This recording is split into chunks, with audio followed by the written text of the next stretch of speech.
All right, if you're doing your door hinges on your OBS Ford, the simple way to do it is you just don't do it. You just leave it alone. It's definitely a two-man project. I did this myself probably like 3 or 4 years ago. And I remember now, thinking back on it, that I was like, yeah, I'll never do that again by myself. I'll get somebody to help me. Well, of course, I forgot about that. I started doing this truck now by myself and remembered that. But if you got wild outdoor hinges, you can tell by the this rod here, there's play. You can kind of see the gap in there. There's play. So if you grab the door and you can wiggle it up and down and it clunks, you'll be able to look in there as you wiggle it and see that there's play in that rod where it goes through. Usually it's the upper. The lower had a little bit of play, not as much as the top on this truck, but the door was hard to shut. I got sick of slamming it or leaving it like part way open.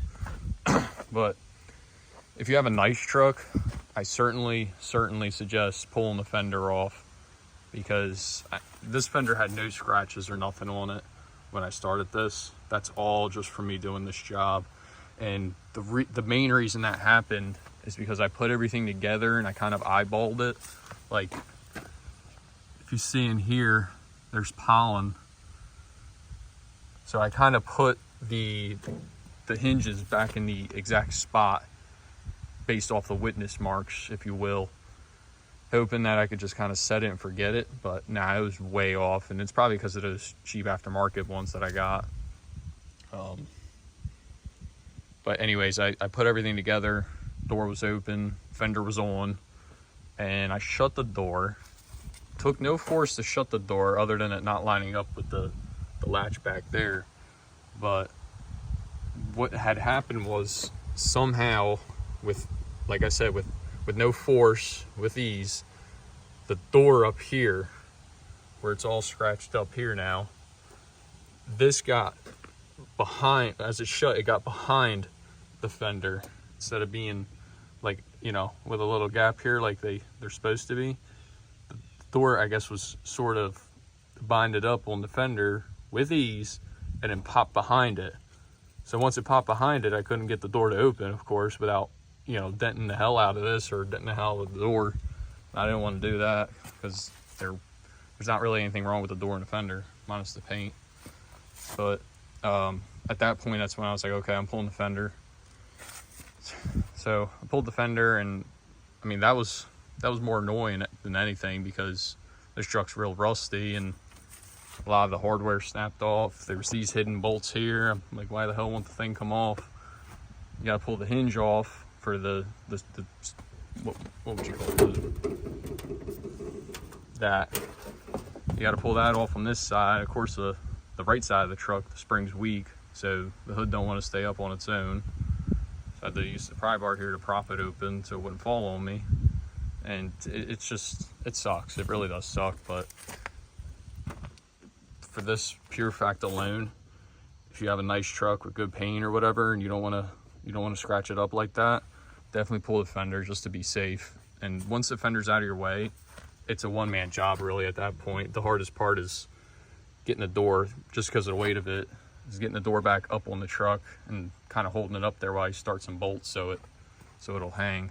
But moral of the story, this is a two-man job, and you're better off pulling the fender than trying to fight around the fender with swivels and stuff, because it's not supposed to be worked on like that, from my understanding.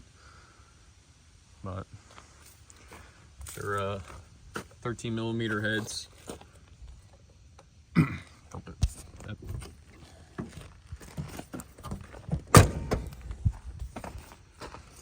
13mm heads here, 3 down here.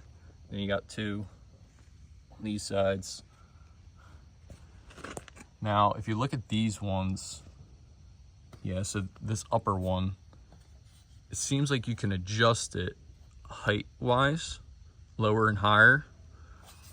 And this one, you can only adjust it side to side. See how the hole's wallowed out in there?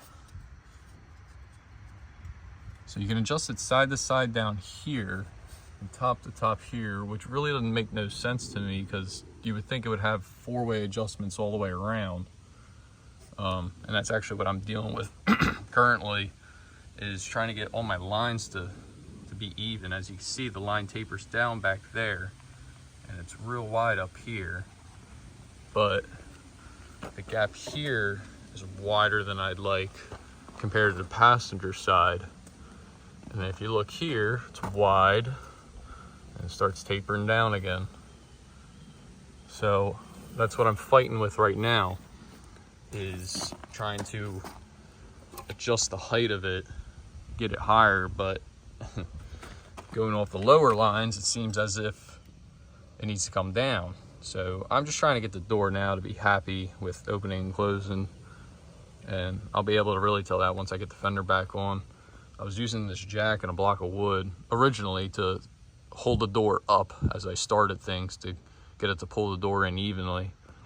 But then I decided to use the same block of wood, and I was jacking up on this to try and raise the height of this up, because back here is like a weird captured nut deal. It's like a one-piece thing with captured nuts in it, and it moves around. It won't fall out or anything, and when you pull the kick panel out, you can kind of see it, but it just kind of drops down once you pull the bolts out, and you put them back in, start them all up, and then you can, all three of them move together. Same with the top one. So that's how you adjust it with that, is you pull it up, down, out, over. That way it adjusts 4 ways, unlike this side. I also had a pry bar in here, and I was pushing upward to get the door to lift, and then I couldn't get it to lift much higher. That's why I started using this, but same thing, this didn't move it up no higher. So I'm probably just gonna throw it back together as is now. But it's not a fun job overall. But if you don't want your door to slam or be so rough, that's what you gotta do.